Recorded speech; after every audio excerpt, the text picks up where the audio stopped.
네, 다양한 산업 분야 기업들의 움직임 그 이면까지 생생하게 전달해드리는 경제 브리핑 시간입니다.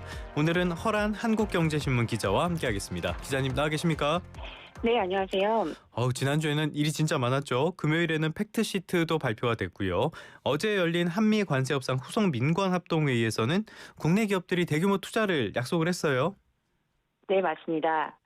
예, 16일 어제 용산 대통령실에서 이재명 대통령이 4대 그룹 총수를 비롯한 주요 기업인들과 한미 관세협상 후속 민간 합동회의를 열었습니다. 이 자리에서 4대 그룹이 5년간 800조 원 규모의 국내 투자 계획을 발표했는데요.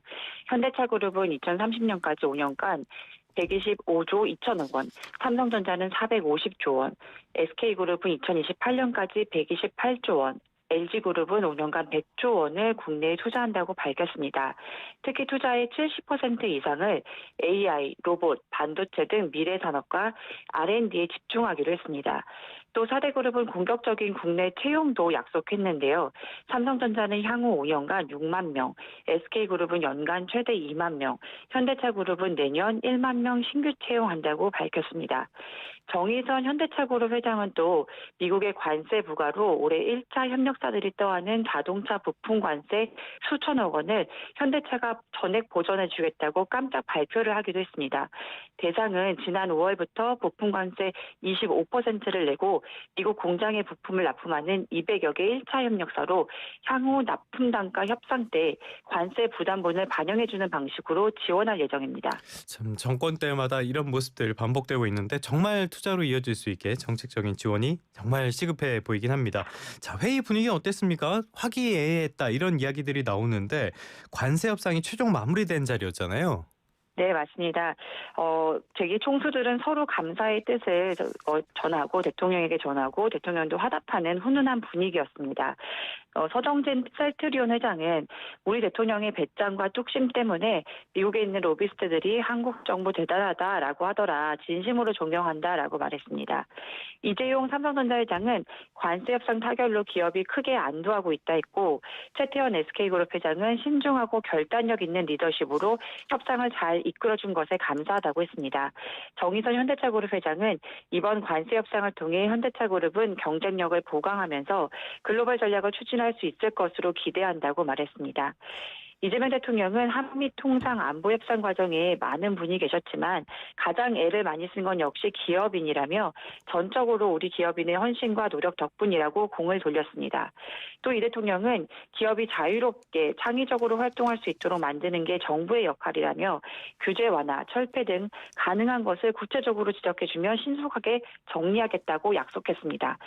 특히 친기업, 반기업 이런 소리를 하는데 그게 무슨 의미가 있겠냐 하면서 적극적인 기업 지원 의사를 밝혔고요. 대미 투자가 너무 이제 강화돼 국내 투자가 줄어들 것이라는 걱정이 있는데 좀 마음을 더 써달라 이런 당부도 했습니다. 이 말이 공수표가 아니었으면 좋겠습니다. 자, 기업들이 이렇게 대규모 국내 투자를 결정한 배경 이것부터 한번 짚어볼까요? 네, 한국을 마더 팩토리로 삼겠다는 전략입니다. 예. 핵심 제품 생산과 R&D 기능을 갖춘 이 모 공장을 국내에 두고 해외는 생산 기지로 활용해 한국을 미래 산업 강국으로 만들겠다는 의미입니다.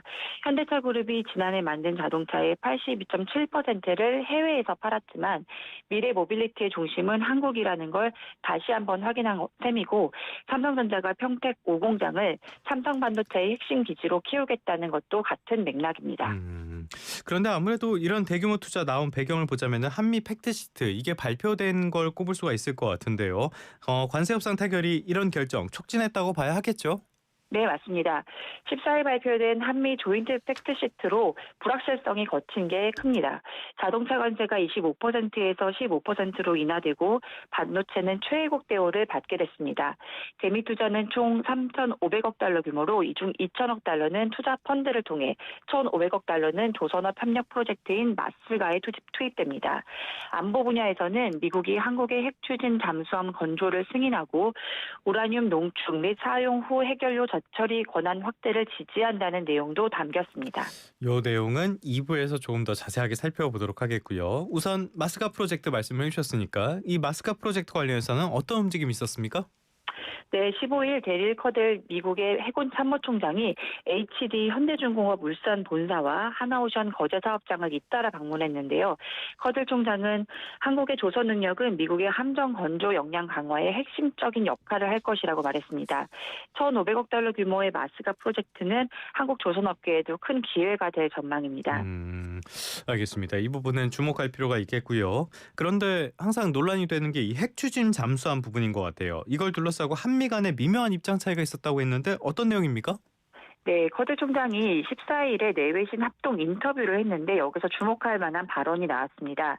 그는 중국을 억제하는데 핵잠을 활용하는 것은, 즉 원잠을 활용하는 것은 자연스러운 예측이라며 한국이 핵잠 건조 능력을 갖추면 미국은 동맹으로서 함께 협력해 핵심 경쟁적 위협으로 규정되는 중국과 관련된 공동 목표를 달성하길 기대한다고 강조했습니다.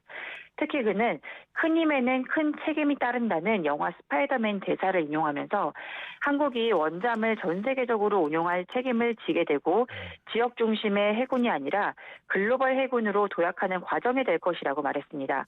사실상 한반도 주변뿐 아니라 이 원양에서도 중국 관련 공동 대응에 나서야 한다는 입장을 시사한 겁니다. 이는 북한 억지력에 초점을 두겠다는 한국 정부의 부상과는 거리가 있는 발언입니다. 위성락 국가안보실장이 우리가 핵잠을 가지려 하는 것은 기본적으로 북한 억지력 차원이라고 밝힌 것과 대조적인데요.